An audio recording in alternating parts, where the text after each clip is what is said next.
Many games that we can play on the computer require us to answer questions and choose the correct answer.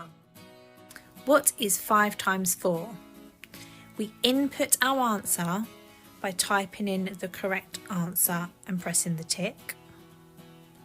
The output is that the starfish moved forward and the score has gone up by 1. The second question says, how many months are there in a year?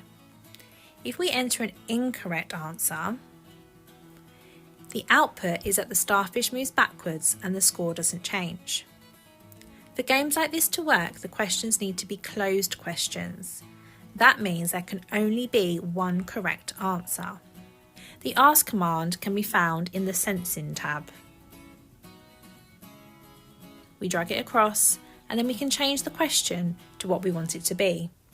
Remember, this needs to be a closed question so there is only one correct answer. Is this a closed question? What month comes after September? What about this one? What's your favourite colour?